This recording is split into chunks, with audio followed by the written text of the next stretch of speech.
So yun, what's up sa mga tropa MC natin dyan, it's Chube, once again ako ng Dugo Makata TV. Update muna tayo sa eksena ngayon. Panoorin natin itong mga content ng mga sinubscribe natin. Unang respeto sa may-ari ng content, si Local Rapper PH, tsaka kay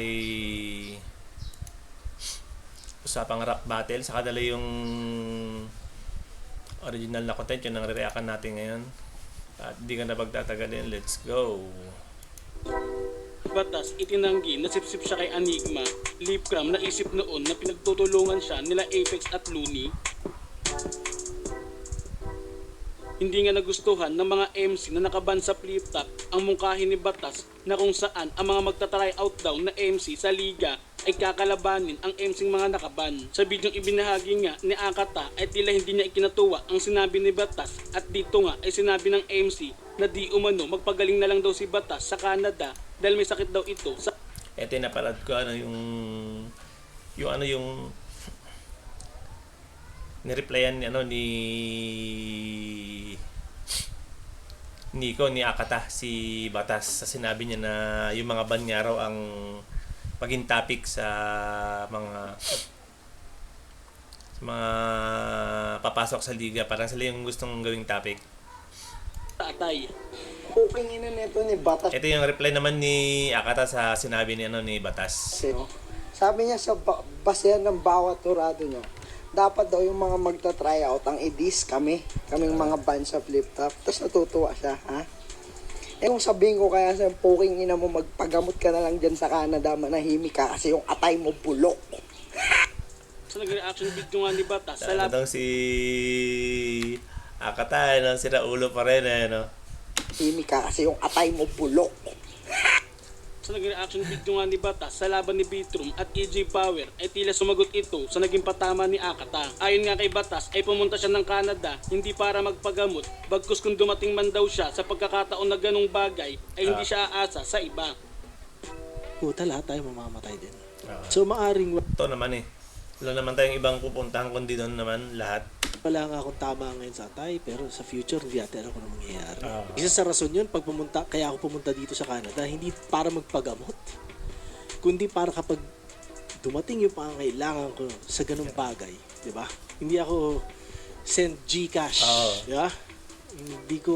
Di ba usually yung mga ganun humihingi ng tulong? Papasin sa Gcash. Hindi ako magpapa-fundraising. Di ba? Hindi ko kayo aabalahin. Tama. Yun, pare. So, alam mo yun, hindi natin alam. Pero wala makakatakas sa atin. So, Tama.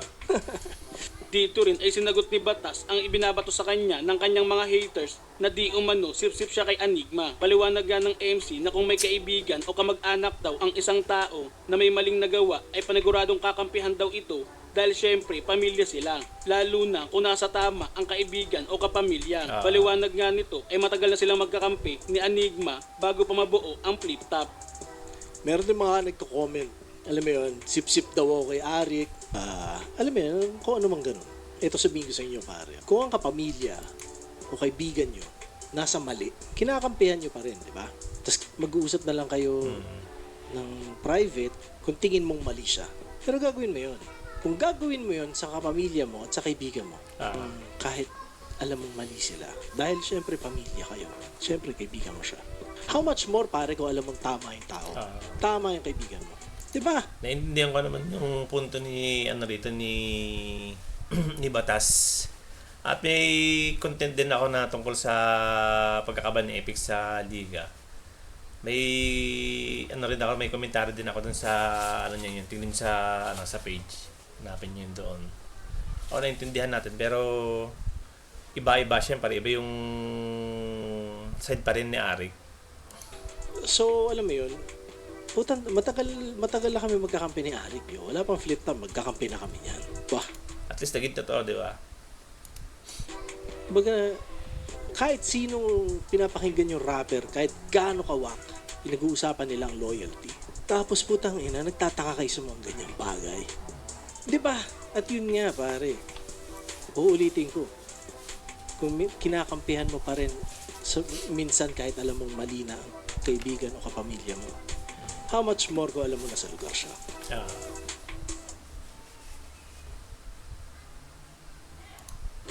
Naging maingay nga noon ang hindi pagsipot ni Lipcram sa dapat na laban niya kay Apex sa sunugan. At umabot pa nga na napunta kay Boss Toyo ang mga sulat ng dalawang MC. Nung nalaman niyang dito gaganapin yung match-up, yung ngiti, waging-wagi. Ito yung nung binenta ni Lip yung yung mga version niya kay Toyo. Dumayo sa Pinoy Porn Star. Agad umuo yan kay Looney, yung reply daling-dali. Home court, pabor yung laban. Agad ko yang magagapi. Happy-happy yung kalaban, kaya pala maning-mani. Sabay na ba? Ito na ba yung sugo mo, Luns? Dinaan mo pa sa promo, tol. Parang Aldo McGregor, labas mo sa akin, Soko, tol. Alumni na naturingan, magmumukha lang sophomore. Itong 8 na ipag-ungguyan sa ganap ng Goku po.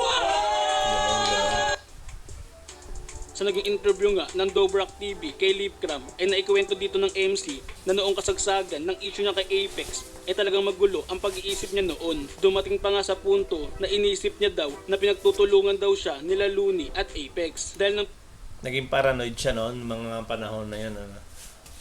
pumunta daw si Apex kay Boss Toyo para ibigay ang sulat nito ay napansin ng MC na alam daw ni Apex ang hinihingi niyang talent fee kay Looney. Kaya naman May punto siya kung ba't niya man naisip yung ganun, di ba?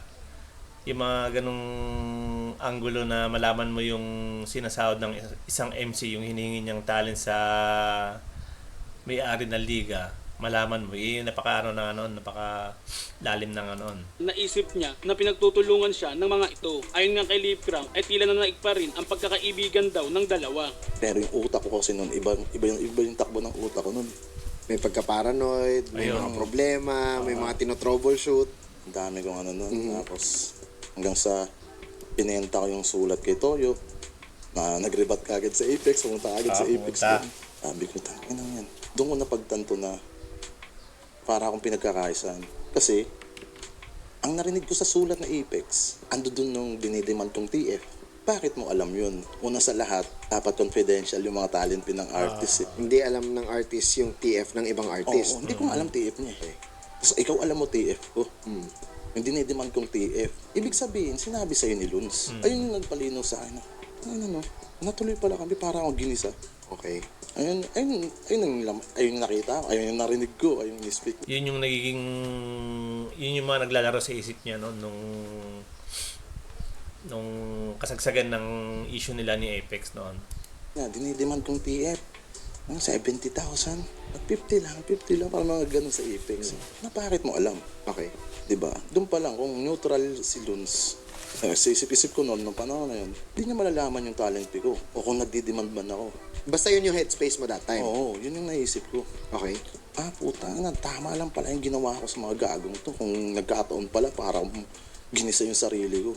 Parang hinatid ko yung sarili ko sa kamatayan. Parang gano'n. Ganun. Okay. Diba, yun yung utak ko. Yun yung headspace mo nun. Oo, diba? Oo. Kasi isipin mo naman. Galit ka eh. Kumbaga, oo. Diba? Kumbaga, hindi nga neutral. Kumbaga, tropa-tropa pa rin. Parang sa isip ko, sila talaga nagpapatakbo nun. Sila may gusto ng battle. Kasi ang hinihingi ko parang si Sak Maestro. Usap-usapan nga ngayon si Haring Manggi na kung saan ay itinalaga siya na maging OG ng isang pinakamalaking samahan na TBS 13. Ayon nga sa kanya ay basbasado siya ng mga kilalang tao sa nasabing grupo. At ito po ang salita ng hood ng mga kapatid nating Brown. OG Jack Imperial. At ito po ang kanilang idiniga. Halina, babasahin ko po sa inyo. Simula sa araw na ito, si Haring Manggi Miguelito Malakas, binabasbasan namin at tinatanggap namin bilang isang ganap at tunay na OG. So, ibig sabihin si Manggi na rin pala. TBS naman ba? Tama ba? TBS pa to? OG na siya. Ulit ko, medyo nakaning pagbasa ko. Sabi ng OG Jack Imperial, simula sa araw na ito, si Haring Manggi Miguelito Malakas, binabasbasan namin at tinatanggap namin bilang isang ganap at tunay na OG at ang buong Trinity Crew, Trinity Council at Monte Alba Familia ay nakapayong at nakasuporta sa kanyang mga mabubuting adhikain. Kung may problema kayo sa kanya, Ano bang kapatiran ang sinamahan nitong si Haring Manggi? Comment down below nyo mga kasama kung alam nyo. Hindi ko kasi alam eh. Paki-PM kami. Yun si OG Jack Imperial yon at ang kanyang buong hood, ang kanyang buong mga manggi, lahat ng kanyang mga manggi. Kung may problema kayo sa kanya, paki-PM kami para ipaliwanag namin sa inyo ng personal kung bakit siya naging instant OG. Matapos ng ilabas ni Haring Manggi ang anunsyo na itinalaga siya bilang OG, ay marami dito ang hindi sumang-ayon at maiilan din naman na nagtanggol sa rapper. May nagkomento sa akin, nagtanong ano masasabi ko kay Haring Manggi. Ito, alam ko ano tong sila si Dakila. Alam ko tropang tropang TVs to mga to eh. Tama ba ako? Haring Manggi, isa lang masasabi ko sa iyo, ha? Ito sasabihin ko sa iyo.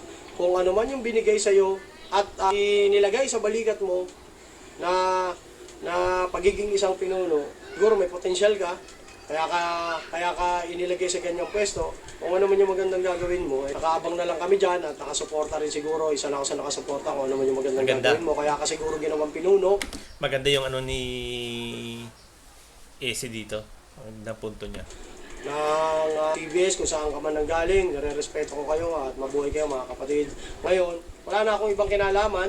Isa ako sa mga namumuno sa Barrio 13. Siyempre, ang kabuuan ng Barrio 13 sa buong Pilipinas, marami. Isa po kaming member ng TBS na kung tawagin yung Hood Barrio 13. Siyempre, yun po yung masasabi ko. Kung ano yung nakaatang sa kanya, kung kaya niya naman yung galawan, nasa sa kanya naman yan at makikita naman din yan ng madla.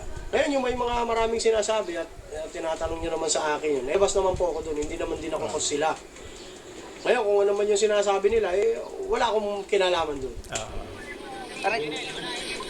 Oo, G. Okay na, G. Hiwalay na. Tapos tol, yung kabila, ikutan mo na lang sa kabila para makuha mo yung back. Tapos yung kabila doon.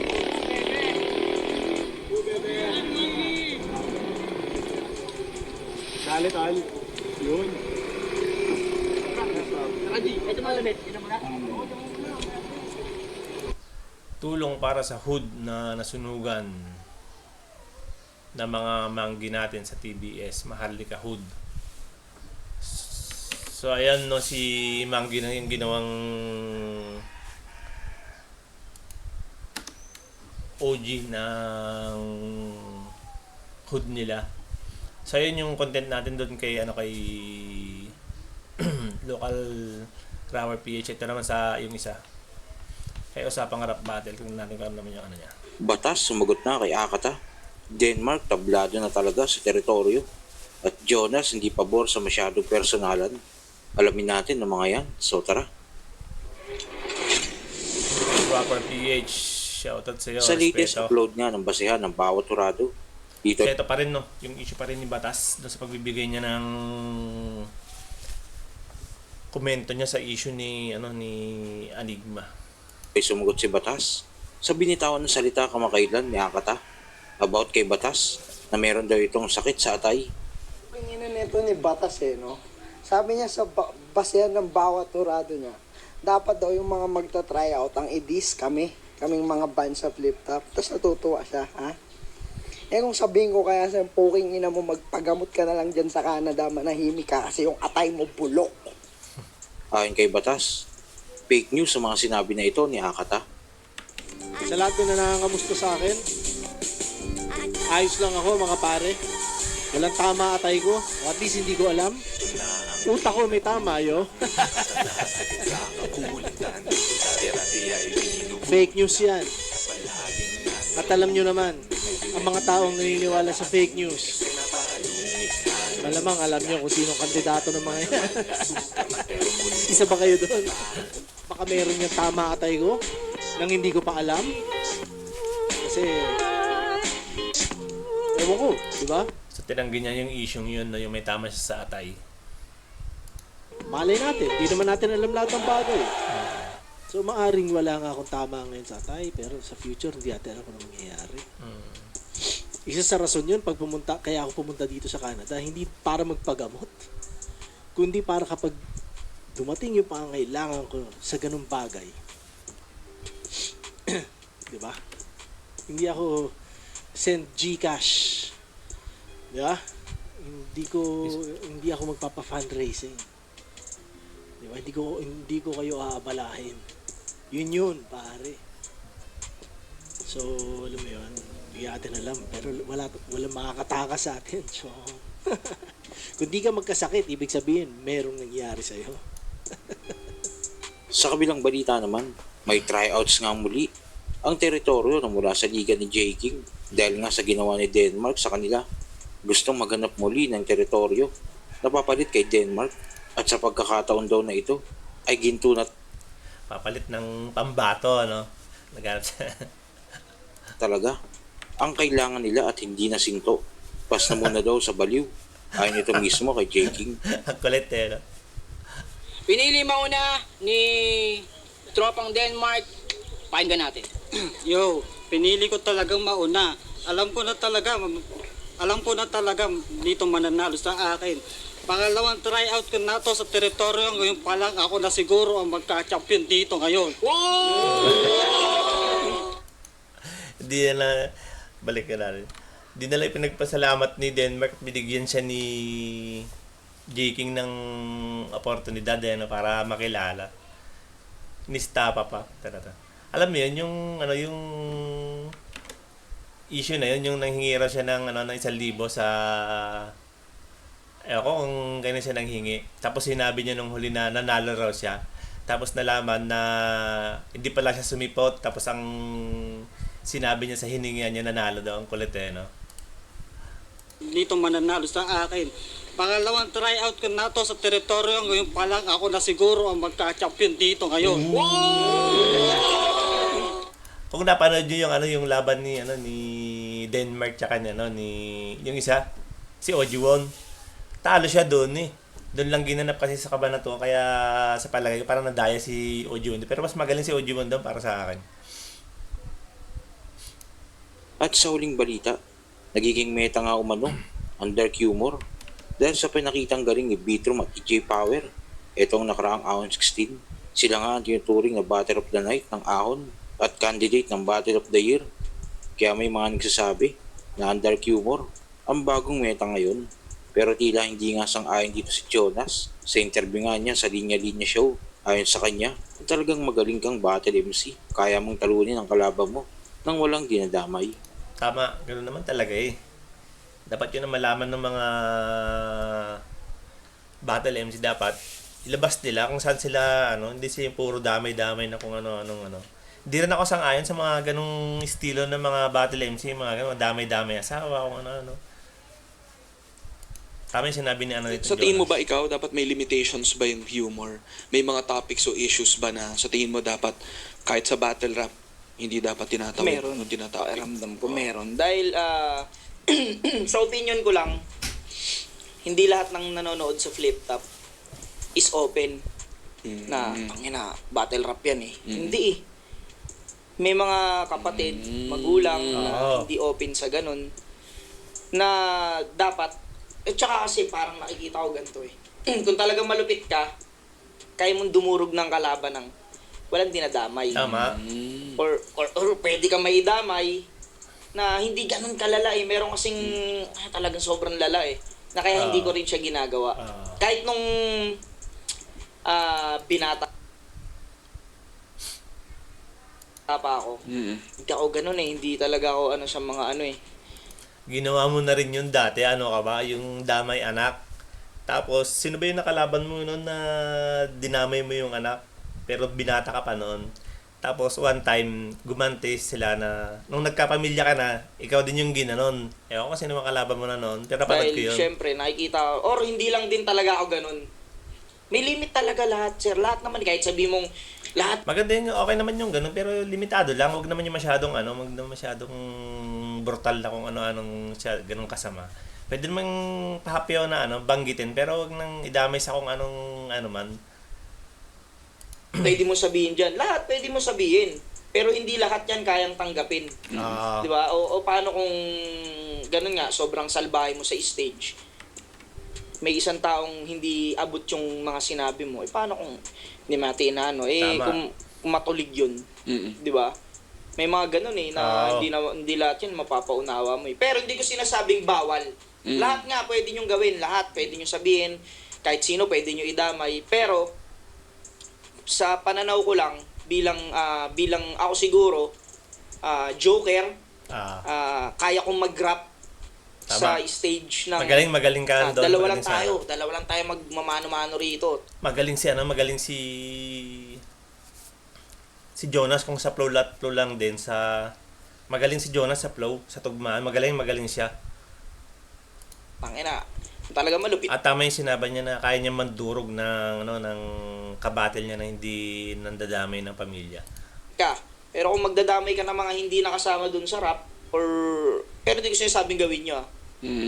Hindi, yun against ako doon ako against sa ano. Pero wala naman, sabi nga ni Kuya Luns, tangina, sobrang lawak ng bokabularyo natin, wala talaga tayong limit eh. Lahat pwede mo sabihin, pero hindi lahat makakaunawa. May limit talaga siya. May limit. Tama, no? Ang ganda rin ng point mo una na siguro kung maliit lang talaga ang battle rap scene na kayo-kayo lang din na nakakaintindi ng eksena na to, ng art form na to, alam mo na ginagamit lang yun ng creatively. Pero tama ka, kahit sana pinapanood eh. Lahat may phone na eh. Kahit pumunta ka sa isang appliance store, pinapalabas yung flip top dun eh. So parang ang daming hindi naman aware, makikita nila, pwede nilang i-take yun. Mismo.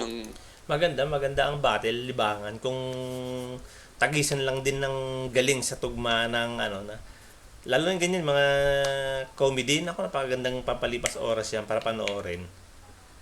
Pero nakakaano lang talaga, ang sumisira dyan yung masyadong dark humor na damay-damay lahat, pati pamilya. Hindi rin ako sang-ayon doon sa mga ganon. As it is, no? Nang hindi alam yung konteksto. Hindi lahat, habang buhay ka ba dyan? May video yan eh. Paano kung mapanood ng anak mo? Tama. Pwede mo ba sabihin na, hindi, ganito lang naman yan, trabaho eh. Okay. Pero kung gawin ng anak mo sa hindi battle, halimbawa sa school, puta, nakita ko nanay mo, labas po dahil, parang anak mo. Diba? Tama. Ano rin Tama yun? naman. Kumbaga, parang, nagre-reflect kasi, na ganun ka sa stage na, ginagawa ka ni daddy to, binabayaran pa.